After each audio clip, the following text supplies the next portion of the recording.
Terima kasih masih di special interview. Mas Burhan, apakah sependapat dengan pernyataan Pak JK bahwa karena terlalu berlebihan menangani Pak Rizik Syihab, negara mengalami kekosongan kepemimpinan nih?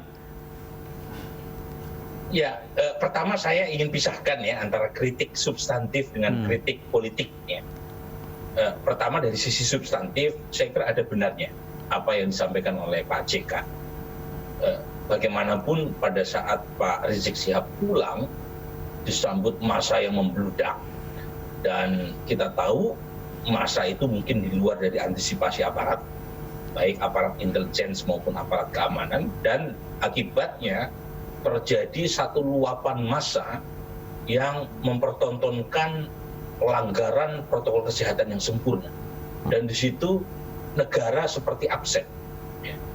Dan absennya negara itu ditindaklanjuti oleh aktivitas atau serangkaian kegiatan pasca kepulangan Pak Rizik Syihab, mulai dari pernikahan anaknya, kemudian Maulid Nabi di Tebet, aktivitas di sekitar Petamburan, sampai pengajian Rizik Syihab di Megamendung.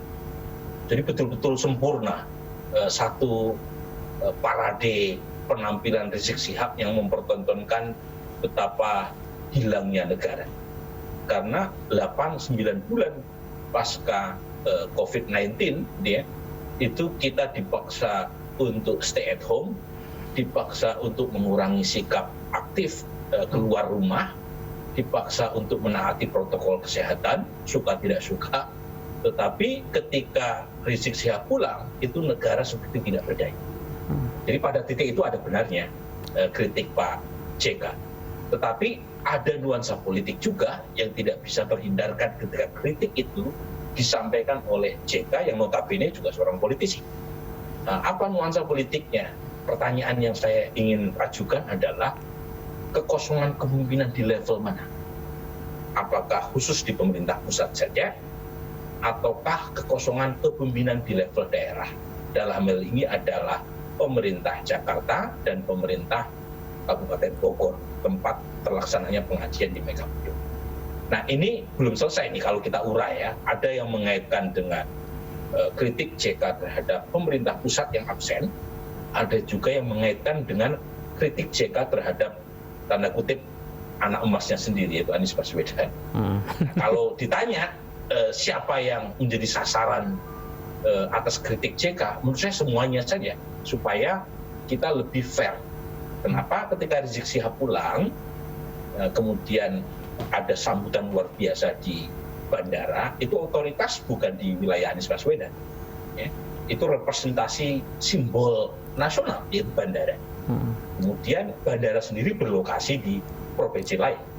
Tapi kegiatan-kegiatan lain pasca kepulangan Rizik Syihab itu terkonsentrasi di Jakarta. Jadi memang ada absen kepemimpinan semua level. Nah, ini yang kemudian coba di reverse button sama Pak Jokowi, ya. Misalnya dengan sikap tegas, Kapolda dicopot meskipun itu permintaan Kapolri, itu tidak bisa dihindarkan dari kejengkelan atau gemasnya Pak Jokowi atas hilangnya negara dalam menyikapi kepulangan Pak Rizik Syihab. Itu Pak Anies Baswedan sempat datang ke rumah bertemu Pak Rizik Syihab. Padahal kalau penjelasan Mas Burhan tadi mestinya negara bersikap lebih tegas ya. Apakah Mas Burhan melihat bahwa karena hubungan baiknya dengan Pak Rizik Syihab sehingga Pak Anies Baswedan sebagai gubernur agak mengesampingkan tanggung jawabnya untuk menjaga protokol kesehatan? Iya, Anies memang seperti gagap dalam menyikapi kepulangan Rizik Syihab. Di satu sisi bagaimanapun Rizik Syihab punya kontribusi elektoral yang besar atas kemenangan Anies Baswedan dalam pilkada di DKI 2017 yang lalu. Tapi di sisi lain kita harus akui dibanding pemerintah daerah yang lain, bahkan dibanding pemerintah pusat, inisiatif dalam menyikapi pandemi itu jauh lebih proaktif dilakukan oleh pemerintah DKI Jakarta di bawah Anies Baswedan.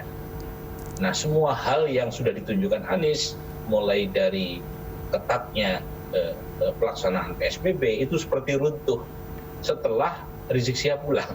Jadi Anies sendiri seperti kikuk ya menghadapi Rizik Syihab yang secara terang benderang menunjukkan pelanggaran protokol kesehatan, tapi di sisi lain Rizik Syihab adalah patronnya. Nah ini yang saya sebut sebagai kekikukan gitu ya yang dihadapi Anies. Nah alih-alih meminta Rizik Syihab untuk isolasi mandiri sesuai dengan aturan setelah pulang dari Saudi Arabia, justru Anies yang pertama kali datang. Belum lagi misalnya Satpol PP harusnya menjadi garda depan, terutama dalam mengantisipasi kegiatan pengajian dan pernikahan anaknya Rizik Syihab. Justru Satpol PP absen. Jadi memang tidak bisa dihindarkan itu.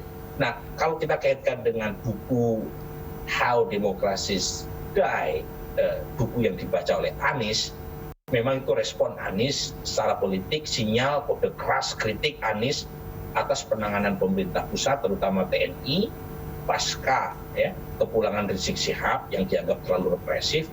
Tapi di sisi lain kalau kita baca bukunya, buku itu justru memberi kritik ke alamat pengirim, karena salah satu indikasi kematian demokrasi seperti yang disinyalir oleh Levitsky sama Ziblatt adalah penggunaan sugar high of populism, nativism, and demagoguery.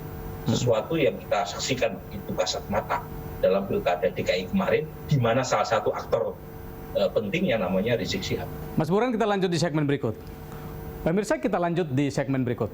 Apakah ini bisa disebut Pak Rizik Syihab mewakili populisme di level agama? Sebelum itu Rizik Syihab tak lebih dari seorang fringe, ya. Pernah masuk penjara di masa pemerintahan sebelumnya, kemudian pengaruhnya juga tidak gitu kuat.